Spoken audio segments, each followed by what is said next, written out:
I'd like to talk to you about your financial future, and I hope those figures become applicable to all of you as we go along. And I'd like to start by posing a problem for you. And incidentally, I'm just going to talk for a couple minutes, and we'll do Q&A, because what we want to do is talk about what's on your mind. But I'd like you to think about this for just a second. If, as we walked out of here today, I said I would like to buy 10% of your financial future, I was going to write you a check today, and from this day forth, you were going to give me 10% of everything you earned. How much would you want to charge me for that? I'm going to buy 1/10 of you. And I may take the low bid, incidentally, so be careful what you write down. Well, I think if you thought about that a little while, you can contemplate that for a few minutes. You know, you're going to get a check from me today, and you can do anything you want with the money, but from this day forth, you have to give me 10% of what you earn.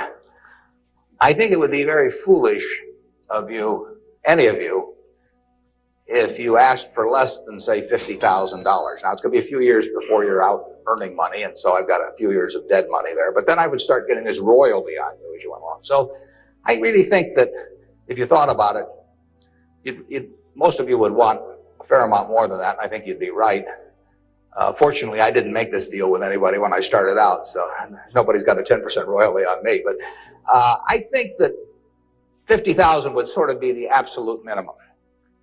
And if you think about that, that means that right today, you are worth $500,000, because if 10% of you is worth $50,000 in cash today, your potential is worth a minimum on a 100% basis of $500,000. That is the big financial asset you've got.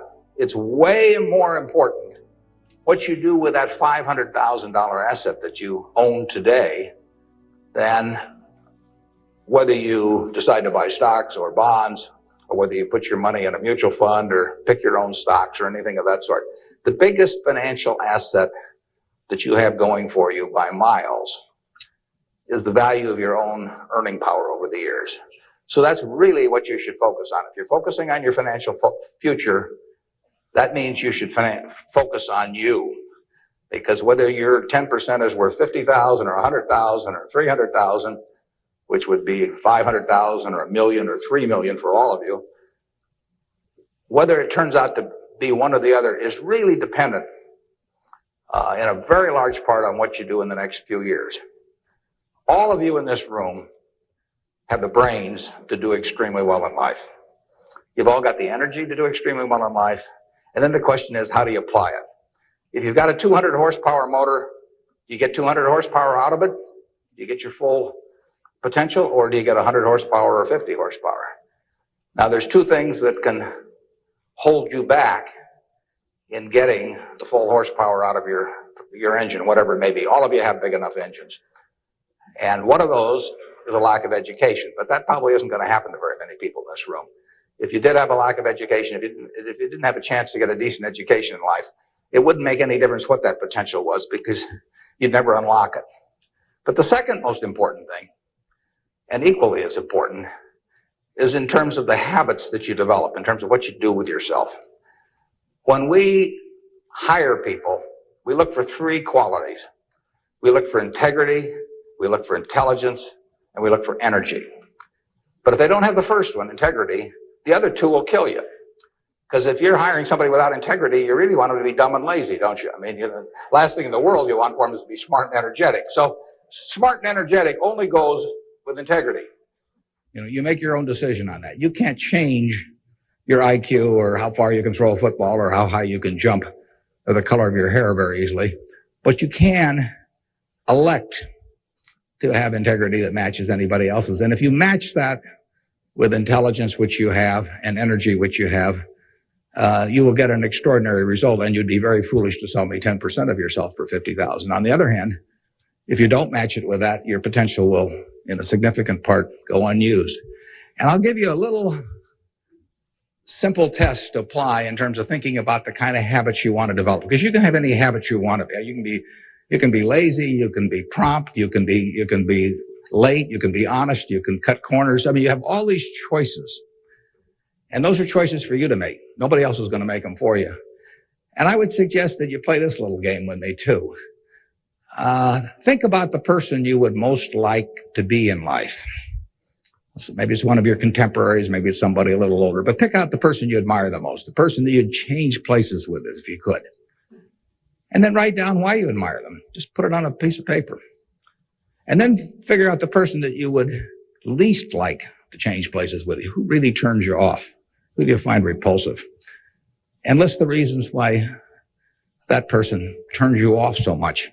And put those down on the other side of the paper. And then look at that list.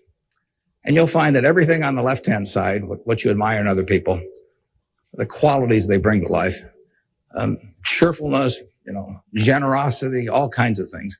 You'll find those are things you can do yourself. It's very simple. You got to apply yourself, but the habits you form in doing that early on will carry you through life.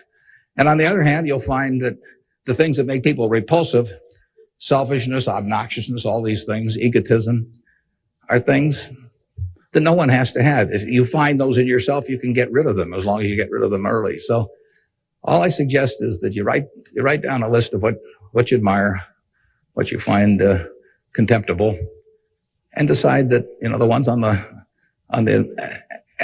admired side are ones you're going to acquire for yourself. And if you do that when you're young, it'll carry you through the rest of your life. This doesn't work if you do it when you're 50 or 60. By then, the habits are too well formed. But if you do it early, behavior becomes a habit. So if you do that, 2 or 3 years from now, if you go through the same exercise, you'll find out that the person you admire the most is yourself. That can be a little dangerous under some circumstances, but it's not a bad thing. I mean, you want to be somebody you like, and you don't want to be somebody that you dislike. And form those habits early. You basically can't miss. Now, I'll give you one other small piece of advice that's just a corollary on this, and then we'll get to your questions. And that is, as a general matter, as a one piece of specific financial advice, I would say, avoid credit cards. Just forget about them. We're in various businesses that issue credit cards. The American public loves credit cards. But if you start revolving debt on credit cards, you're going to be paying 18 or 20%. And you can't make progress in your financial life going around borrowing money at 18 or 20%. You can make a lot of money by lending it out at 18 or 20% over time. If you can find anybody that's good that will borrow from you. But you don't want to be on the side of the equation that's always behind in life.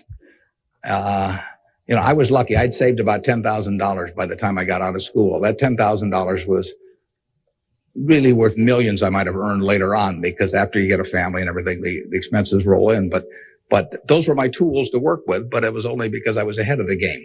If you're behind the game by $10,000 at some point and paying 18 or 20% interest on it, you will never, you'll never get out of it. So the trick, I've got a partner that says, all I want to know is where I'm going to die, so I'll never go there, and that's true in financial matters as well. You want to figure out where you don't want to be ahead of time and avoid that. And I get about a dozen letters a day from people who are having terrible problems.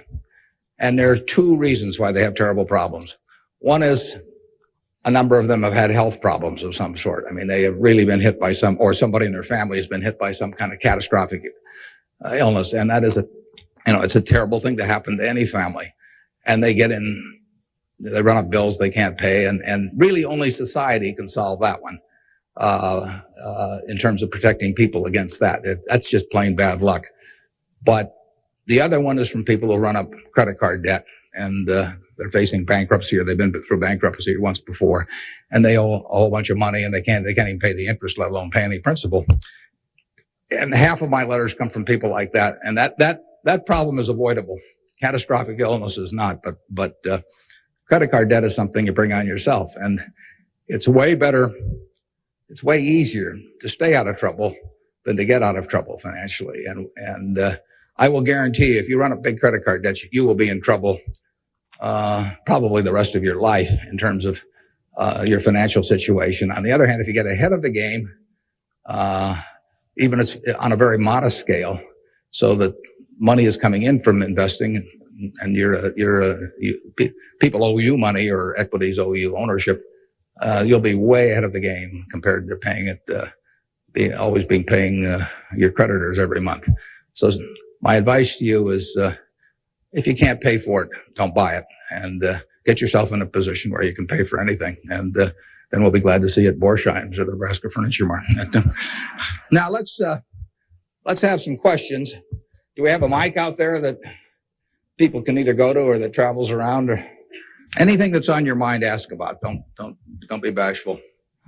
How would you advise people who aren't necessarily going into a career field in which you would make a large base salary, such as like medicine or something like that, maybe performing arts or music?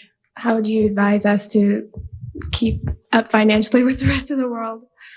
Well, it is true that a market system does not pay as well in some activities as might seem appropriate for the importance of those activities to society. Just take teaching, for example. I mean, teaching does not pay well.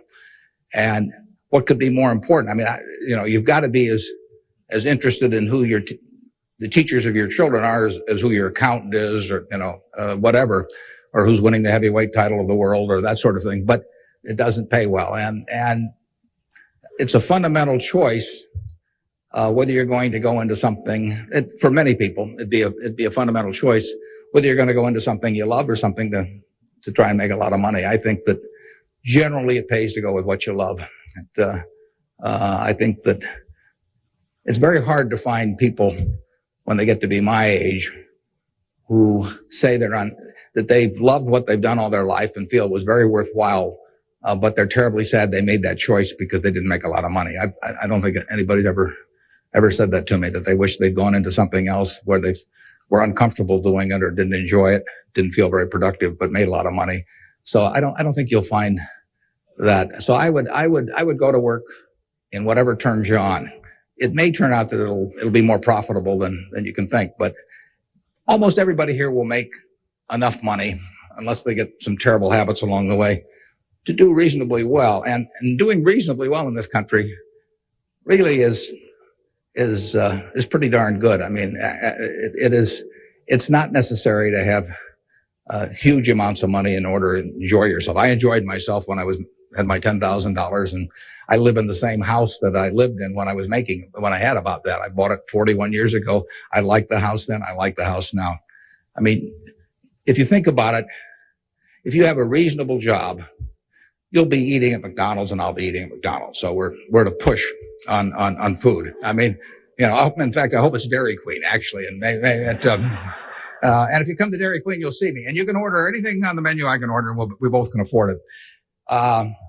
You'll wear the same clothes I wear. I'll pay more for my suits, but as soon as I put them on, they look cheap on me. So we'll look about the same. And, we'll both live in the same kind of houses. I live in that house from 41 years ago, and it's warm in winter and it's cool in summer and it's comfortable. And you'll live in a house that's similar. And what difference does it make if you have 50 more rooms or, guest houses or all that? It'll probably just bring you problems. I mean, you have to worry about the greenskeeper or something when you get through. So I have been in the houses of people, where the houses are worth, probably 200 times what my house is worth. And I would not be any happier in those houses at all. In fact, I'd be less happy. I just have one more thing to worry about. And, the dozens of people around the place and people quitting and people stealing from you and all kinds of things. To hell with it. We'll drive the same kind of car. In fact, you'll probably drive a better car. I drive a car that's about 8 years old. I don't know what it's worth now, but it gets me around fine. I mean, I'm perfectly happy. We'll watch the same television, We'll work on the same computer pretty much. The only difference will be how we travel long distances. I will fly in a plane that's more comfortable than flying Southwest Airlines or something, which I've got nothing against. But that's the one real big difference. And other than that, I do what I like every day. I hope you'll do what you like every day to do. And I work with nice people. I hope you work with nice people. And there's 24 hours in the day, and those are where the hours go. So great wealth is the tiniest bit different in a real sense than having just a decent a decent income. And to trade a decent income and something you love doing and something where you feel worthwhile doing it for huge wealth where you trade off a lot of your principles would be a terrible mistake. Would you now acknowledge your success more on yourself or from the help and teachings of others? Well, I was very lucky in life. If you tell me who your heroes are, I will make a pretty good prediction about what you're going to do. And I had the right heroes. I was very lucky in life, and my heroes never let me down. And started with my dad, and then I had others in business, and so I have had great teachers. Some formal teachers, some that were just informal teachers by instinct or example. And if I hadn't had those, my life, I'm sure, would have been very different. If I'd been born anyplace else. When I was born in 1930, and at the time, 1 out of 50 births in the world were in the United States. So I came in against 50-1 odds against being born in the United States. I would have been a disaster, if I'd been born in Afghanistan or Peru or someplace. I mean, I was extraordinary. I won the lottery the day I was born, by being born in this country. So have you. The odds were probably 40-1 against you being born in this country. And it were 5 times more likely to have been born in China, or 6 times, or 4 or 5 times more likely to have been born in India or some other place where it would not have been as easy to exploit the full potential of your talent. So we've all won the lottery in that respect. And that's just plain luck. And I was lucky to be born at this time. Capital allocation is something that pays off extremely well in this society now, but it doesn't pay off in other societies, and it didn't pay off, many years ago. My friend Bill Gates says that if I had been born a few thousand years ago, I'd have been some animal's lunch. I can't run very fast, and I can't climb trees, and I just happen. Those are talents. Nobody asked me to climb trees now, but there was a time when it might have been important. And incidentally, Bill would have been some animal's breakfast. He can't run so fast either. But in any event, we are lucky. Just imagine being born a couple hundred years ago with exactly the same talents and how far they would have taken you then.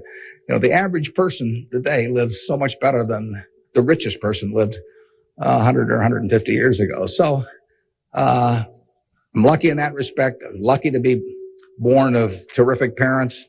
I was lucky to be raised in Omaha in a great public school system. I got a start here in the first 8 grades that gave me a foundation that later, when I went off the track a few times, carried me through, because I had a terrific grade school education right here in Omaha at Rose Hill. And one of the reasons I had it, incidentally, is kind of unfortunate, but I had that great education in part because women were being enormously discriminated against. And so a woman at that time could be a teacher, she could be a secretary, she could be a nurse, and that was about it. So you had half the talent pool in the United States limited to just a few jobs. So you had an abundance of talent in those activities like nursing or teaching, because that talent with males was spread across every form of work activity there was, but with women it was concentrated in a few areas, and that benefited me. It's kind of sad because it didn't benefit those teachers, but I was very lucky, and I've really been that way all my life. And what I do is important as what a good teacher does or a good nurse does or something of the sort. I think that's quite questionable. It pays off enormously well in a market economy like the United States, but that's an accident. It didn't have anything to do with any innate ability of mine.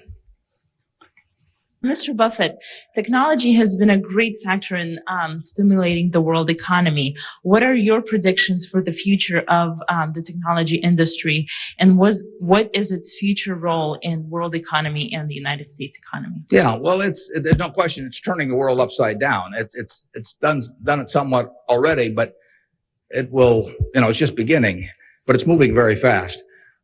I met Gates on July 15th, 1991. I was out there for a 4th of July celebration with a friend and who subsequently died, Meg Greenfield of the Washington Post, and she took us down to visit the Gates family. And he tried to educate me about high tech, and he'd had better luck with chimpanzees. I mean, I was really a disaster, but he's a good teacher. But one thing he told me was that at the time, he said, you know, you've got this model in your head of the world, and your model has time and distance as very limiting factors. And he said, they aren't limiting factors anymore. He said, you know, the cost of talking to somebody around the world or getting your message in front of somebody or publishing, he said, it's going to be zero, or so close to zero it doesn't make any difference. And, you know, that was revolutionary. But it's happening already in a very, very big way. And it's just, 8 years later, and it's exploding. So high tech, information technology, whatever you want to call it, is changing the world, and it's going to change it in a very, very big way. And it'll change. I mean, that's one of the things I think about in businesses we buy. We announced the purchase yesterday of a furniture retailer in Boston, in the Boston area. And, you know, I think to myself, what effect does this new world have in terms of the internet on furniture retailing? I mean, you have to think about questions like that. The changes will be huge. I played bridge yesterday with people all over the country, but I played it with people all over the world. I just sit down on my computer and I've got some popcorn there and I'm in khakis and a sweater, and I can have a bridge game in 30 seconds with people all over the world, and no cost to it, basically. You know, that's a lot different than trying to arrange a game with 4 people in Omaha, you know, on a day when one guy wants to play golf and another wants to watch baseball. And I mean, it changes things in a huge way. We are very fortunate. I mean, it's in the degree to which the United States leads the world in this area. I mean, we have a lead. It's hard to think of who's in second place. And 15 or so years ago, this country had an inferiority complex. It'd be hard for you to remember because you weren't old enough to be around then. But in the early 80s, we were wondering whether the Germans and the Japanese were going to own everything, and that they were going to make all the steel and they were going to make all the cars and everything else, and the television sets, and we were going to flip hamburgers. That was the standard line. And just imagine in a short period like 15 years how that's changed around. In an important way, that's changed because of this information a revolution, where we, like I said, I don't know who you would name as being in second place in the world, but here's the most important industry in the world, and the United States has this incredible position, and we're moving all the time with that position. So I think that argues for a terrific future for the world over time, and I think it argues even more for a terrific future for this country. What are the best ways for youth to get started now in securing their financial future? For what to secure their financial future? For youth. Youth? Oh, well, it's not very complicated. It goes back to getting full use out of your own talents first. I mean, the difference between whether you're going to be earning X or 2X or 3X a year 20 years from now is going to be a function of how well, not how much talent you have, but how well you use the talent you already have. And so that is your best financial future is your own ability and your a capacity to use those abilities to their potential. And that can't be taken away from you. They can't even tax it. I mean, most things, if you own a piece of real estate, if they double the taxes, they double the taxes, and that changes your ownership in the property, because now, in effect, the taxing authorities own more of it because they've got a greater command on the revenue stream. The same thing about almost any asset you have, but they don't tax what's in your head, and they don't tax your ability to start performing when you get to work in the morning and finish in the evening to your potential. One of the things that amazes me is how people who really do perform well just sort of jump out at you once you're running a business. When I got out of school, I thought, everybody would behave that way, but they don't. Most people sort of go through life in a sleepwalk, and if you don't, you will stand out. So the biggest thing for your financial future is yourself. Now, beyond that, it is always being ahead of the game rather than getting behind the game. It's saving a little, no matter how you do it. I mean, I delivered papers, I worked at Penny's, I sold golf balls, I had a pinball machine around. I did a lot of things that enabled me to accumulate about $10,000 by the time I got out of school. 10,000 doesn't go as far now as it did then, but having anything so that you're ahead of the game and not getting behind the game is enormously important. I mean, just, if you're going to run a 100-yard dash against a bunch of people in life, if you can figure it out so that when the gun goes off, you're 10 or 15 yards ahead instead of 10 or 15 yards behind, it's going to make an enormous difference in how that race comes out. So, having some net resources doesn't make much difference whether they're in stocks or bonds, in my view, but, and not having debt when that gun goes off when you get out of school, is a huge plus over being behind the game. And, it may come from delivering a paper out in the morning. It may come from part-time work someplace, but put aside a few dollars for yourself, so that when the time comes and you enter the workforce, you're ahead of the game and not behind. And then once you get there, don't get behind by buying a whole lot of things that you figure you're going to pay for someday while you're paying 20% interest in between. I was wondering, with the increasing costs of education today, what can students do to deal with their debts once they're out of college? Well, that's a tough one. I mean, I guess I'd pay it off as fast as I could, and I would incur as little debt as possible before that time came. And I would say this, in my experience in business, there is very little difference, if any, between a very high-priced business education and what's available for a lot less money. So I went to the University of Nebraska at Lincoln my last year in college. I went to Wharton for a couple of years before that. I learned just as much at the University of Nebraska as I did at Wharton. And there's nothing against Wharton. I mean, it's just we had a very good school here. I had some terrific professors at Lincoln.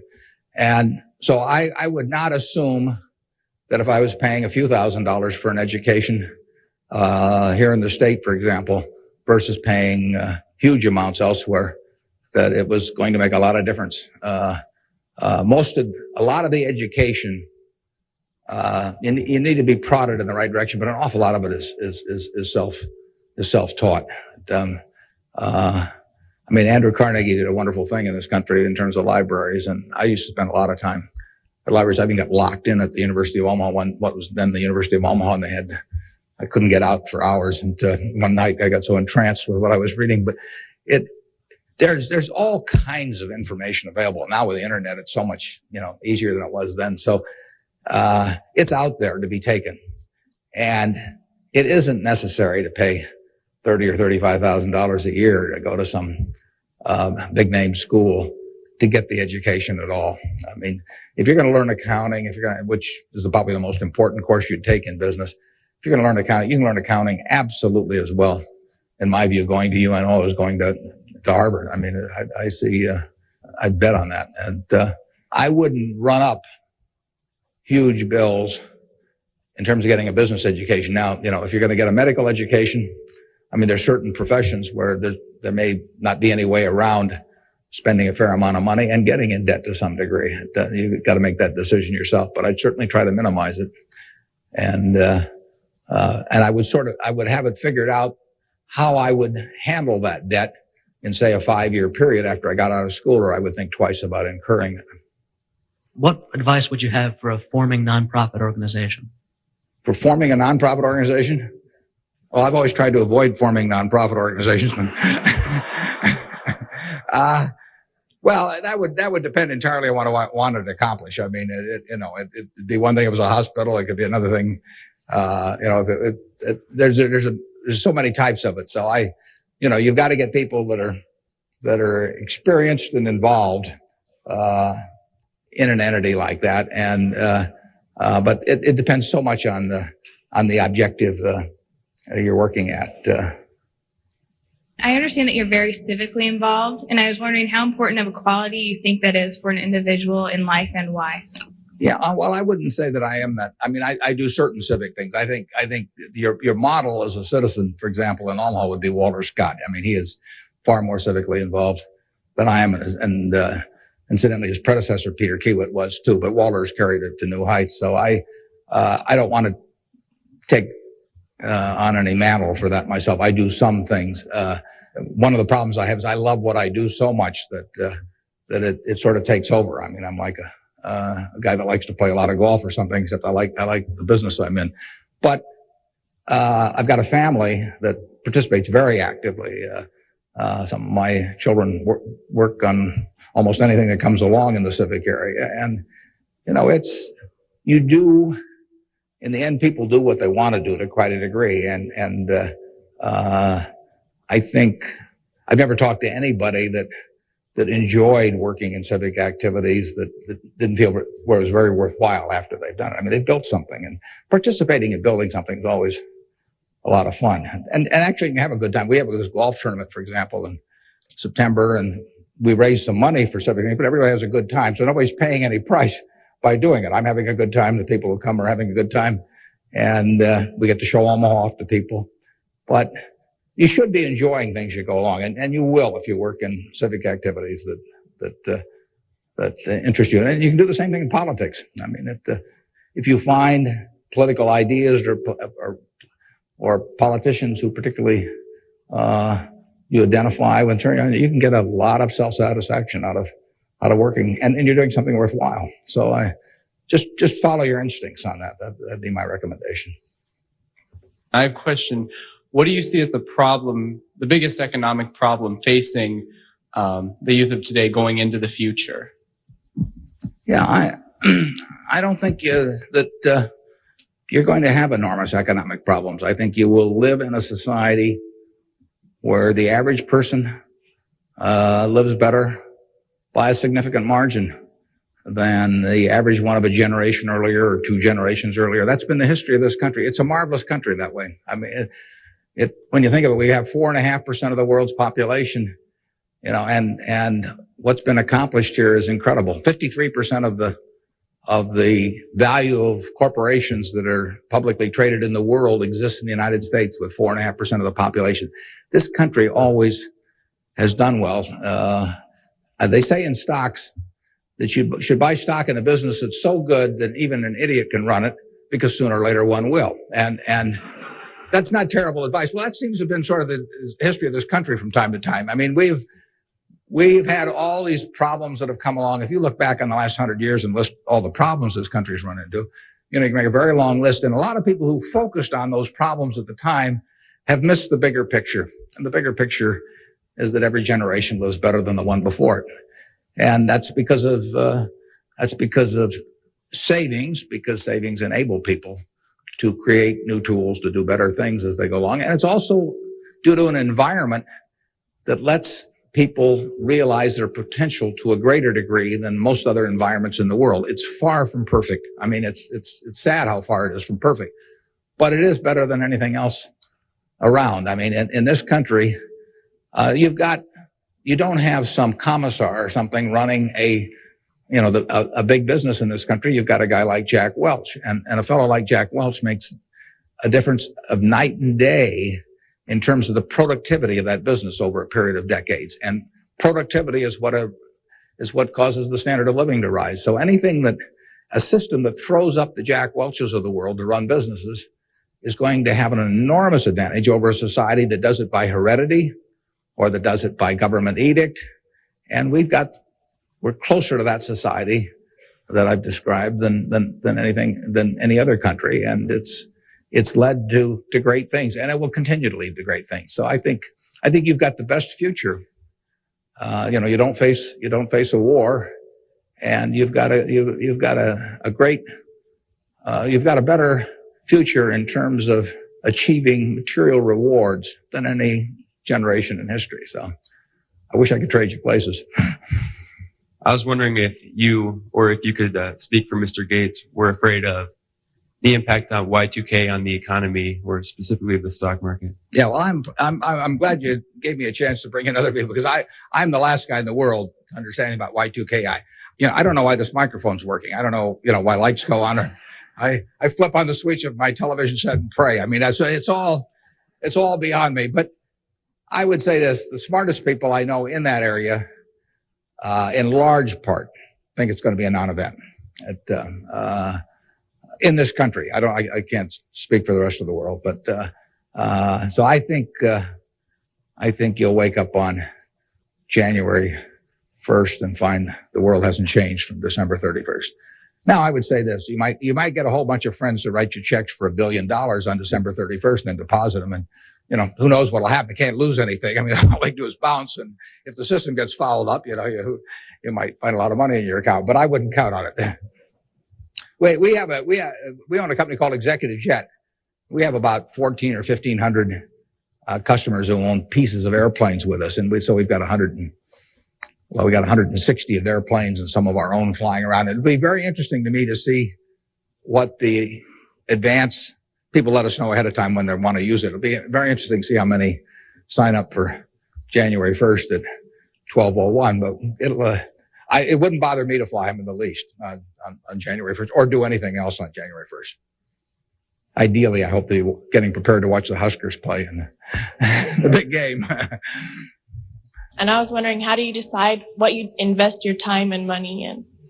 Yeah, well, I like to find businesses that have good economics. Now, what are good economics? Well, good economics are a business that has some kind of a moat around it that makes its product or its service or its location or something a little more desirable to the customer than any other sort of comparable product. The number one candy bar in the last 30 or 40 years has been Snickers. People don't fool around with different candy bars. They fool around with different length dresses. They fool around, with all kinds of things, but they don't fool around with candy bars because they figure, they're going to go in and lay out 50 cents or whatever it is and put it in their mouth. And they're not going to, for 50 cents and putting it in your mouth, I mean, you're not going to say, I'll lay out 45 cents and put something else in my mouth. So you find that very stable. And we like businesses that we think we can figure out where they're going to be in 10 or 15 years.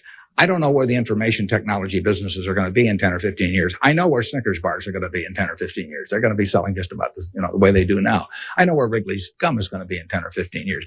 There's not going to be a lot of innovation in chewing gum. And the internet's not going to cause people to quit chewing gum either. Gates may think so, but I don't think so. But it's predictability regarding the sustainability of a competitive advantage, something special about a product. So we look for those kind of products, and then we look for people that are running the business that are honest and able. It's easier to find people that are honest and able than it is to find businesses that are going to stay wonderful for a long period of time. There are a lot of businesses that looked like they were going to stay wonderful that really evaporated over time. But that's what we're looking for. And the nice thing about it is we don't have to find very many. If we find one a year, that's terrific, because you don't need 100 or 1,000 great investment ideas to do well. You need a couple. And the discipline is the most important thing. We don't need brain power. We need discipline. You don't need 150 IQ to do what I do. Thank God. You don't need 140. You don't need 135. You may need 115 or something like that. But you do need discipline. You have to wait until you see the fat pitch to swing at, because investing is a no-called strike game. If I were a baseball player and I only like pitches 2 inches above my navel, some guy could learn that and he could pitch me, 3 or 4 inches below that, and I get called out on strikes because I never find a pitch I like. You can get called out on strikes in baseball. You have to swing at pitches that you don't even necessarily like, particularly after the count gets to 2 strikes. In business, you don't have to swing at anything. You can sit there and the paper says General Motors at 68, or it says General Electric at 115, or it says General Dynamics at 63. And if you don't like those prices, you don't have to swing. You can wait there day after day after day after day, and there are no called strikes. Now, when you swing, when you decide to buy something, then, if you swing and miss, it's a strike. But it's a marvelous game to be in because there are no called strikes, and you can simply wait for that one time in a month or 6 months or a year or 2 or 3 years when you really know what you're doing, where you like the price, where you like the people running the business, and then you swing, and you only need a few swings in your lifetime. So that's the way we try to pick businesses. We try to stay with things we understand. There can be all kinds of wonderful investment opportunities out there that I don't understand. I don't know what cocoa beans are going to do next year. You know, maybe you know, but I don't know. I don't know what crude oil is going to sell for. But I don't have to know. I just have to know the things. I have to know what I know. I have to know where the limits of my understanding are, what I call what my circle of competence is. And if I'm only able to evaluate 5% of the businesses in the world, no problem. I just stay within that 5% and try and find something. And most people get in trouble in investments because they get itchy. You know, they can't discipline themselves, and they hear about other people making money. Nothing upsets people so much as to hear about their friends making money. I mean, that's very destructive to discipline, because they think, I'm smarter than that guy next door, and he just bought that new car with the money made trading stocks on the internet, so why can't I? Well, the answer is you can't over time. You will lose money if you trade stocks actively. And it's hard to exercise the discipline. But anytime you buy something, you should be able to take out a one-page sheet of paper and say, I'm buying General Motors at 65. I'm buying General Electric at 150 because. And you should write down the reasons. If you can't fill out the sheet, if it's because somebody told me about it at a cocktail party last night, that's not good enough. If it's because my broker told me about it, that's not good enough. You know, it's you've got to have a reason for thinking that it makes an intelligent investment. You do the same thing if you're buying a farm or an apartment house. If you're buying a farm, you'd say, I'm buying this farm at $1,000 an acre because I think I can earn $60 an acre on it. If corn sells at such and such, and soybean sells at such and such, and yield is such and such. And you'd figure it out. That's the same reason you buy businesses. And when you buy stocks, you're buying a little piece of a business. And that's probably the most important thing to remember in investing, is that when you are buying a stock, you're buying a little piece of the business. And if you are buying it at an attractive price for the business, for the whole business, you're going to make money. And if you aren't, over time, you won't make money. Reverend Jesse Jackson talked to us earlier. He seemed to believe that the moral standards of today's society will eventually affect us in business. How do you feel this will affect us as youth growing up in the United States? Well, I think very difficult to quantify moral standards over time. I mean, you can pick out huge weaknesses at any given time in terms of how people or the country is behaving, and huge strengths. So I think it's enormously difficult to quantify.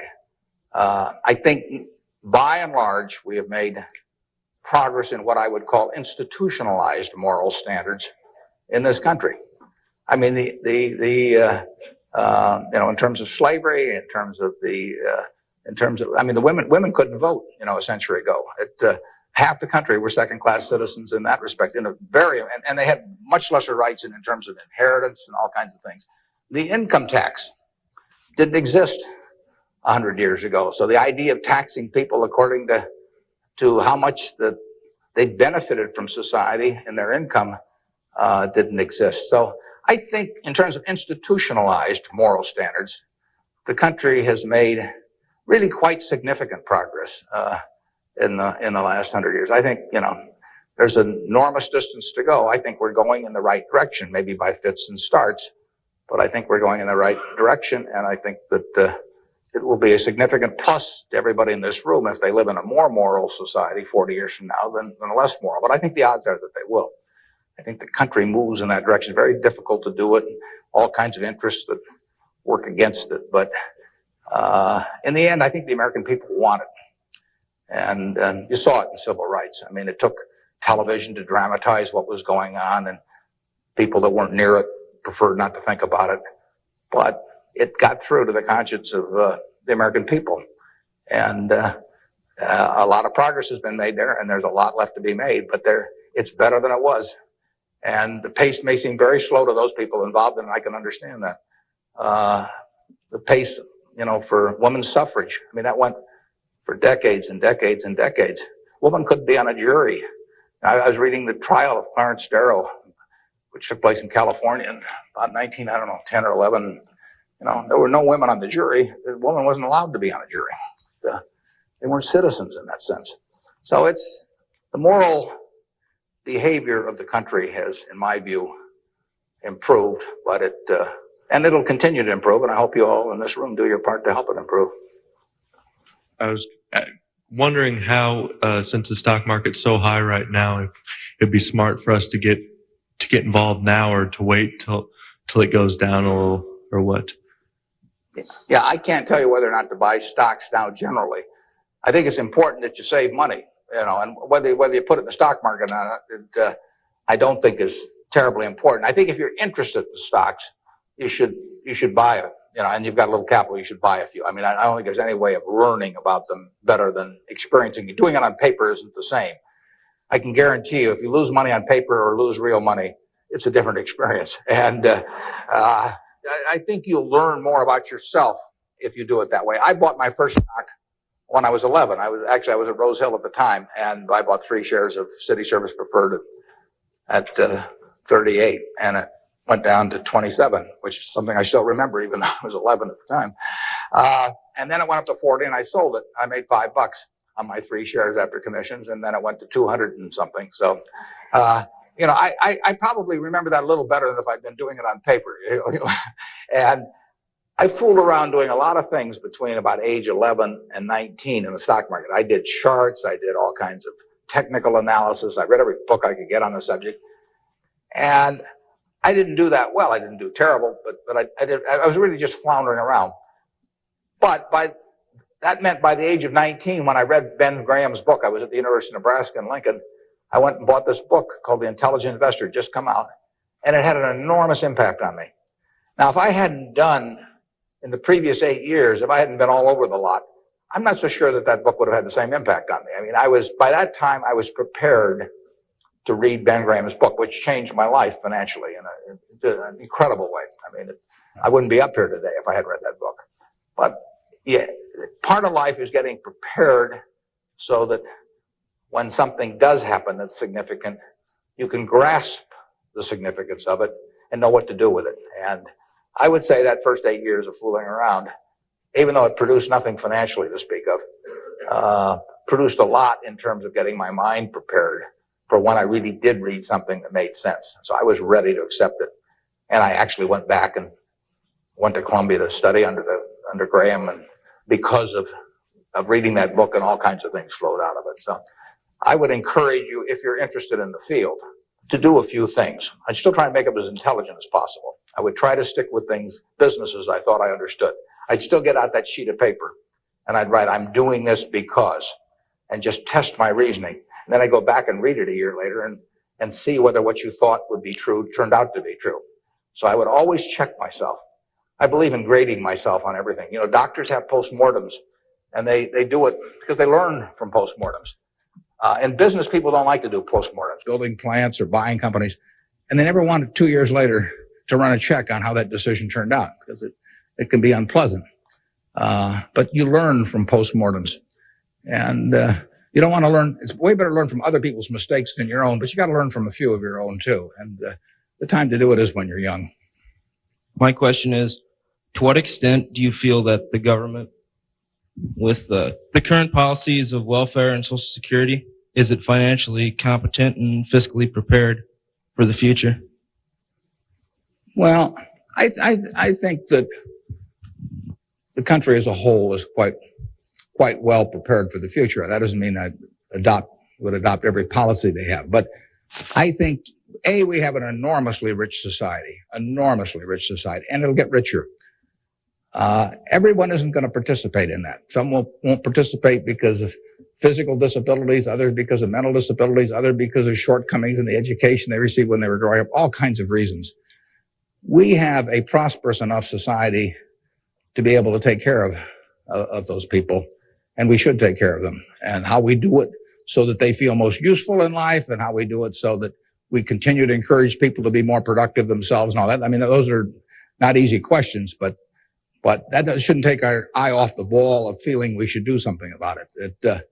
I pose this problem sometimes to people. I say, let's assume that it's 24 hours before you're born. And all of you can take this test, 24 hours before you're born. And a genie comes to you. And the genie says, what was your name again out there? Whatever. We'll call you Joe. And the genie says, Joe, you look pretty promising to me. I think you've got kind of a sense of fair play, and and a good mind. And so I'm going to let you have an extraordinary opportunity.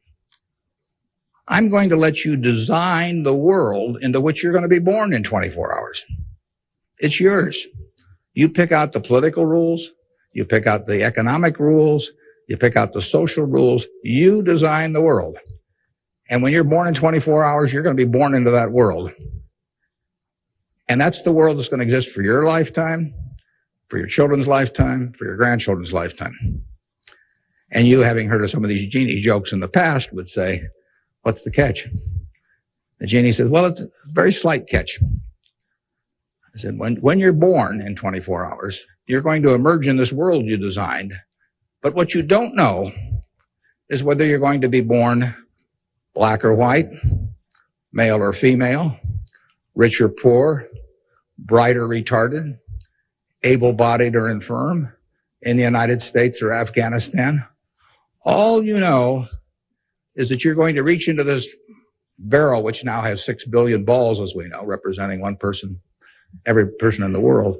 And you're going to participate in what I call the ovarian lottery. You're going to take one ball out of that barrel, and you're never going to get another ball. That's you. You're going to get one ball, and now you're going to emerge. Now, what kind of rules do you want to have for that society, not knowing which ball you're going to get?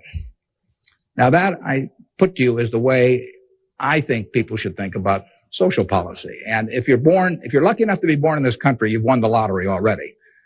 But we should have a system, in my view, that encourages the Jack Welches and the Bill Gateses and all of that to work far beyond the time when it has any economic significance to them. We want people commanding those resources who are extremely able at commanding them. That's how the standard of living moves forward. So we should want Tom Osborne coaching in Nebraska. We should want Bill Gates designing software, and we don't want to mix up those two. We don't want to get Bill coaching in Nebraska. So you want a system that gets people to their potential and puts them in the position where they can do the most good for society. But you also want a system for the people who get the wrong ball. I mean, somebody's going to get the ball, that says 80 IQ. Somebody's going to get the ball that says this disease or that disease early in life that cripples them. And we've got a rich enough society that we can take care of those people. And I think that, to get back to your question, I think that this society will move more and more in that direction. It has the capability of moving more and more in that direction as our resources and our output increases. And I think that it has the will to do that in a general way, although, like I say, there have always been lots of fits and starts. So there is no shortage in the United States of resources. There's no shortage of output. You have to have a system that encourages people to behave to the limit of their abilities and puts them in the right place. But then you have to make sure that everybody gets taken care of, too. And I wanted to know, how do you think the media affects the world economically today? Well, it's a small question. Well, what it obviously does, simply because it's moved so far technologically, is it's brought it together in a big way. I mean, I was over in China a few years ago, and I was right after the time of the women's conference in Beijing, and I was reading the Chinese coverage of that conference, and of course it had nothing to do with what was taking place, but the internet was coming in, and you can access the Washington Post or the New York Times or anything. I get the Washington Post at 9:30 here at night. In effect, I never could get it the next day through physical delivery, but by electronic delivery, I can read it. Probably earlier than most of the people in Washington are reading it. So the ability to communicate and the degree to which the world can have awareness of what's going on every place in the world is just, it's been a quantum leap. And, that will have, there are a lot of things that come out of that. And, net, they're a plus over time. But the ability of information to be available to everyone worldwide almost instantaneously, it can be huge advances in things like medicine, for example, just to pick one. So it's a net plus. It has a big effect, and the definition of media has now been expanded enormously. I mean, there were 3 television networks in in the early 1960s, and that was it. There were 3 highways information traveled electronically. And if the 3 pieces of information were I Love Lucy, and something else, those were the 3 choices of information or entertainment that you had for tens and tens of millions of people sitting there looking at a tube. Now it's unlimited, and that's only, 3 or so decades. So it's just exploded, and it'll continue to explode. And net, I think it's a plus. And I think it's 1:00. I want to thank you all. I wish you well. You're going to do terrific. Thanks.